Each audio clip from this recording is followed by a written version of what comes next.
ici Dorine, Et Cyril, des investisseurs sereins. après plusieurs années de travail en tant qu'ingénieur, nous nous sommes lancés en investissement immobilier. Après 5 années d'acquisition, nous étions devenus libres financièrement. Dans ce podcast, nous vous partageons les stratégies et les bonnes pratiques pour développer votre intelligence financière. Dans le but non seulement d'être plus riche sur le papier, mais avant tout pour devenir plus libre et plus heureux. Alors, ouvrez grand vos oreilles et préparez-vous à atteindre vos objectifs. Immeuble 4, épisode 1, le piège des bons plans off-market. Hello les investisseurs sereins, j'espère que vous allez bien. Ça y est, c'est parti, je vous partage donc l'aventure de la recherche de notre 4e immeuble. Alors, j'ai déjà des petites anecdotes croustillantes à vous raconter sur comment est-ce qu'on a démarré notre recherche. Il faut savoir que je n'ai pas encore pris le temps de remplir ce fameux fichier de suivi qui est essentiel pour moi et qui est la base. D'ailleurs, si jamais vous avez besoin de voir un modèle de fichier de suivi de recherche de la bonne affaire, n'hésitez pas à le télécharger directement sur les-investisseurs-serein.fr/suivi. Je vous mets le lien directement dans la description, c'est plus simple. Et comme ça, vous allez donc pouvoir voir comment est-ce que moi je fais pour récapituler absolument toutes les bonnes affaires ou moins bonnes affaires que je vois sur le secteur. Ça, c'est super important. Et ça, je ne l'ai pas encore fait, je n'ai pas pris le temps. Au moment où j'enregistre cet épisode, on est le 19 janvier, et oui, je l'avoue, je vais faire mon mea culpa, je n'ai pas encore attaqué ce fichier alors qu'il faudrait vraiment que je le fasse. Mais justement, ce que je viens de vous dire, ça va être intéressant par rapport à l'aventure qui nous est déjà arrivée sur ce fameux 4e immeuble. Il s'avère que, lors d'une discussion avec l'une des personnes qui gère les travaux de notre résidence principale actuellement, on a eu en tout cas l'information que l'un d'entre eux était en train de vendre des immeubles et que c'était peut-être intéressant. Voilà. Et on s'est dit, ok, pourquoi pas, on va peut-être suivre cette piste. En l'occurrence, c'était 2 immeubles à vendre. Et on s'est dit, génial, ça a l'air intéressant. Et en fait, la personne qui nous l'a partagé a en tout cas eu l'air hyper convaincante, comme quoi c'était des super affaires. Et ça, justement, je vais vous en parler dans cet épisode. En fait, ce qui s'est passé, c'est que la personne nous a dit il y a une opportunité de dingue. En fait, c'est moi qui les vends. Donc, en l'occurrence, il y a un petit peu de contexte. C'est une personne qui a divorcé et c'est carrément le tribunal qui a pris un mandataire pour vendre les immeubles avec la personne, donc avec son ex-femme. Et il n'a pas vraiment la main mise sur la vente. Mais il sait que c'est un mandataire judiciaire qui s'en occupe. Nous, on est donc arrivés et c'est la fameuse personne qui nous a expliqué comme quoi c'était probablement très rentable parce qu'elle a dit mais j'ai fait des travaux dedans, c'est moi qui les avais fait moi-même, c'est incroyable, en plus ils vendent ça à un prix dérisoire par rapport à ce que ça vaut. Et en fait, elle nous a vraiment vendu son truc en mode c'était l'affaire du siècle. Et ça, c'était, on va dire, assez convaincant. On s'est dit, on connaissait la qualité de travaux que la personne était capable de faire, donc on s'est dit, oui, pourquoi pas ? Pourquoi pas se positionner sur ce genre de bien ? Et on s'est dit, le problème, c'est qu'il y avait une question de vitesse. La personne, ah là là, mais faut aller vite, c'est quasiment vendu, c'est sous compromis, faut que vous y alliez rapidement, faites rapidement une contre-offre, moi je pense qu'à temps ça va passer, allez-y. Alors, ce qui était intéressant déjà, c'est que les 2 immeubles, ils étaient respectivement, grosso modo, à 400 000 et 350 000. Je fais vraiment un chiffre grossier. Donc, ça ne rentrait pas dans nos critères parce que nous, on veut acheter un immeuble à minimum 600 000.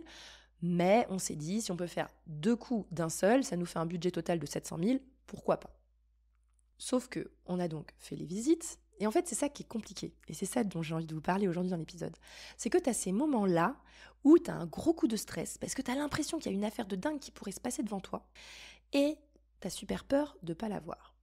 Tu te dis, faudrait peut-être pas la rater, il faut quand même qu'on se positionne, il faut qu'on fasse vite. En fait, il y a de l'urgence qui est créée. Et donc, tu te dis, faut absolument que je me positionne, On s'est dit, on va quand même visiter les biens et en découvrir un peu plus. Donc, on a réussi à faire parler. Évidemment, il faut faire parler. Le but et le talent d'un investisseur immobilier, c'est de réussir à faire parler les gens et qui nous confient tout. Donc, on a réussi à bien faire parler l'agent immobilier qui nous a fait visiter l'un des immeubles. Et soi-disant, l'autre immeuble est déjà sous compromis. Et que c'est fait, c'est terminé. Donc, je me dis, ok. Et le fameux bien, en fait, on le visite. Et là, en fait, on tombe un peu des nues, dans le sens où on se dit, ok, on nous avait vendu un bien nickel, refait à neuf, magnifique. Et évidemment, au moment où tu le visites, il faut rester neutre. Tu vas pas croire, entre guillemets, les magnifiques paroles, même si tu as beaucoup confiance, on va dire, à la personne qui t'a recommandé cet immeuble. tu vas quand même vérifier un petit peu ce qu'elle a dit. Et en l'occurrence, il y avait quand même un petit peu de problèmes. Il y avait des petits problèmes. Pas des énormes problèmes, mais disons, on va dire à minima 25 000 € de travaux à faire rapidement, plus, on va dire, une dette technique sur l'immeuble. Alors la dette technique, nous, ce qu'on appelle dette technique, c'est le fait que les locataires sont en place. Tu peux pas vraiment faire les travaux tout de suite, mais tu sais qu'au moment où ils vont sortir, tu vas forcément devoir rafraîchir ce bien, cet appartement. Et donc, il va falloir que tu budgétises des enveloppes pour que, au fur et à mesure de la sortie des locataires, tu arrives à remettre à neuf tout doucement ton immeuble. Sauf que ça, c'est difficile et c'est compliqué pour un investisseur. Tout simplement parce que cet argent-là, il est beaucoup plus difficile à emprunter à la banque, étant donné que la banque, elle te donne, on va dire, maximum 2 ans pour consommer ton enveloppe travaux. Sauf que là, si tes locataires, ils partent dans 3 ou 4 ans, et du coup, tu n'as pas inclus dans ton prêt immobilier cette enveloppe travaux. Donc du coup, tu te retrouves sur un prêt travaux qui est beaucoup moins intéressant que si tu englobes les travaux dans ton prêt immobilier. Donc ça, c'est le premier point qui est vraiment dérangeant. Donc on avait donc cette dette technique, plus les travaux à faire, et la rentabilité qui est OK. Allez, on va dire si on négocie sur le papier, avec la taxe foncière, on est à 9%. C'est quand même pas mal. Pour un investissement où il n'y a rien à faire, dans le sens où les appartements sont déjà loués, il y a en effet la fameuse dette technique pour renflouer et faire les changements de locataires, donc refaire les rafraîchissements avant les changements de locataires. Et il y a quand même, entre guillemets, quelques travaux, on va dire, d'étanchéité, etc. à mettre en place avant, tout de suite rapidement, dès l'achat. Donc ça, c'est ça qu'il y en avait à mettre en place. Et en fait, sachant cela, en fait, on a été très tentés. Je vous avoue qu'on a été tentés jusqu'au dernier moment. Mais je vais vous expliquer exactement où est le problème. C'est qu'en réalité, on ne maîtrise pas encore le marché. Le marché local, en tout cas, c'est une petite ville un peu plus loin que de là où on a l'habitude d'investir. On ne connaît pas super bien ce marché. Et ça, c'est vraiment une erreur et un piège dans lequel on ne veut pas tomber. C'est se précipiter parce que tu as entendu en bouche à oreille une bonne affaire sur un tel ou tel endroit. La personne qui te le recommande, pose-toi la question, est-ce que c'est un investisseur avisé qui est rentier de l'immobilier, qui a fait des grosses opérations? Non. La personne qui nous recommandait ce bien, c'est une personne qui elle-même à plus de 60 ans va encore devoir bosser parce qu'elle n'aura pas assez pour sa retraite. Donc, pose-toi cette question. Est-ce que c'était un bon investisseur là qui est en train de te recommander ce bien? Donc non, en l'occurrence, en soi, la personne qui me recommande cet investissement n'est pas un bon investisseur. Et deuxièmement, est-ce que tu as vraiment une maîtrise du marché local pour savoir si c'est vraiment une bonne affaire? En l'occurrence, évidemment, tu peux faire quelque chose de rapide en regardant sur Meilleur Agent, voir si jamais les prix au mètre carré sont cohérents par rapport au secteur. Ça, tu peux le faire. Mais tu n'auras jamais la même maîtrise que si tu as déjà une dizaine de visites à ton actif, surtout au moins, on va dire 5 ou 6 visites sur le secteur précisément. Et là, tu sais vraiment si c'est une bonne affaire ou pas. Donc ça, c'est ce que j'ai envie de vous faire comprendre aujourd'hui.